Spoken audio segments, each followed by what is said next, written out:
Hi students, let us continue our lesson 5, the Delhi Sultanate. We just studied the first ruler and the founder of the slave dynasty. It was Qutbuddin Aibak. Let us continue.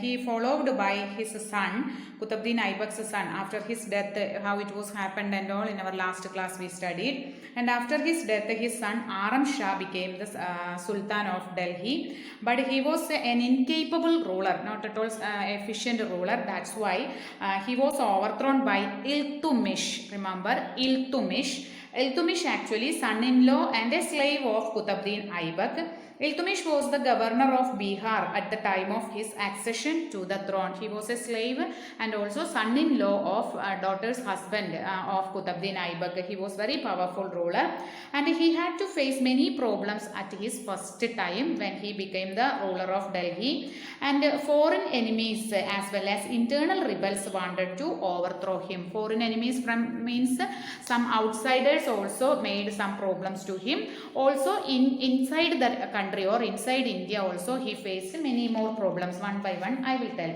Iltutmish acted with wisdom and courage. He was very powerful person, very courageful person, but he undertook a number of conquests to suppress his enemies. He took different steps for suppressing his enemies.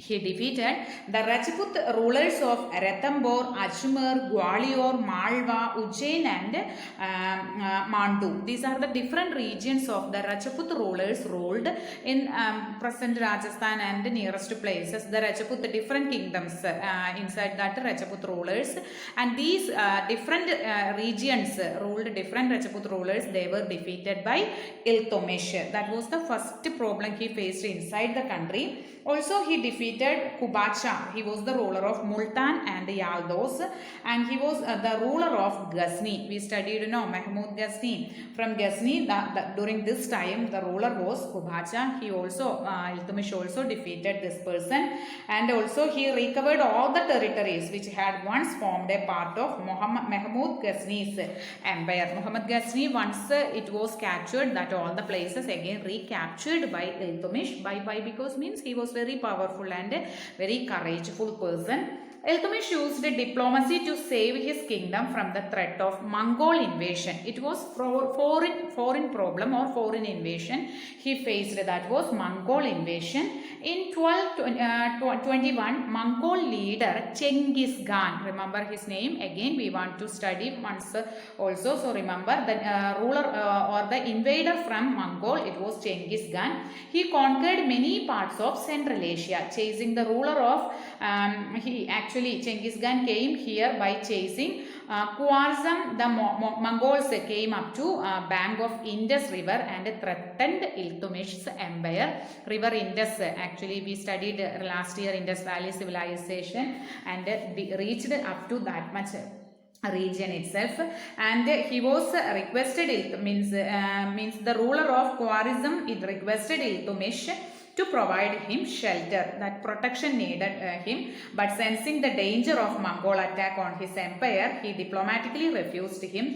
given shelter or protection. This pleased Chengiz Khan, who went back without attacking Iltutmish's empire. Actually, this Khwarizm actually enemy of Chengiz Khan, and Khwarizm asked help and protection from Iltutmish, but Iltutmish identified that if he given protection or shelter for this Khwarizm, it was led to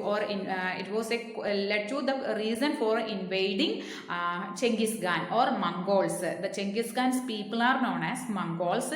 They decided to attack this region of Iltutmish. That's why he didn't ready to give shelter for this ruler. So it was decided by Chengiz Khan by himself. He didn't wish to attack Iltutmish. That was the next problem faced by Iltutmish, and solved this problem also. Another problem he faced by it was the many nobles did not accept him as the ruler, because means he was a slave origin, also son-in-law of Qutbuddin Aibak. That's why he received a letter of investiture from the Abbasid Caliph. We studied the Islam and Umayyad dynasty, Abbasid dynasty. During this time, the Caliph was the head of the Muslim religion. It was caliphs, Abbasid caliphs.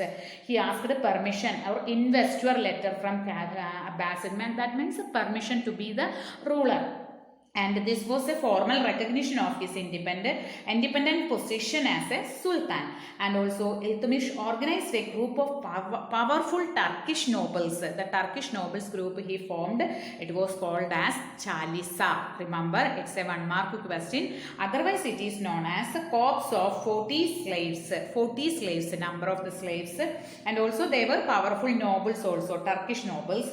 And they distributed all high officials among them. And also he introduced an efficient system for collecting land revenue. That was the most important revenue of the people. That's why land revenue collection, it was very efficient.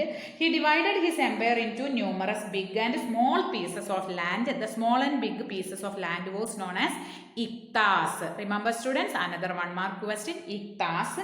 And these iktas were assigned to the nobles and officers of cash salary they were given. They were appointed different nobles and other officials. Each ikta was administered by an officer. It was that officer, it was the head of the iktas was known as Iqtadar. Remember, the head of the iktas are known as Iqtadars, who collected land revenue. Their duty was collecting land revenue. Iltutmish was the first ruler who stuck coins with the Arabic inscriptions. He issued coins with the Arabic inscriptions. He issued a silver coin. It was called tanka. Remember, he issued a silver coin known as tanka, and also copper coins called chital. That was the names given for silver and copper coins. He was very powerful person and also very good ruler. Anyway, he faced at the first time many more problems like as the Rajput problem and also Mongol invasion, like that way, and also nobles issues. By all these problems solved by with his wisdom and courage and also very brave personality. That's why he ruled a long period, and also these kind of strategies and good decisions he took for making his kingdom a powerful kingdom. Okay students, the next ruler we can study in our next class. 2 rulers again are there. That is daughter of the first women ruler of Delhi Sultanate, Razia Sultana, also Ghiyasuddin Balban. Anyway, listen and watch the video carefully and read the textbook. Okay, thank you.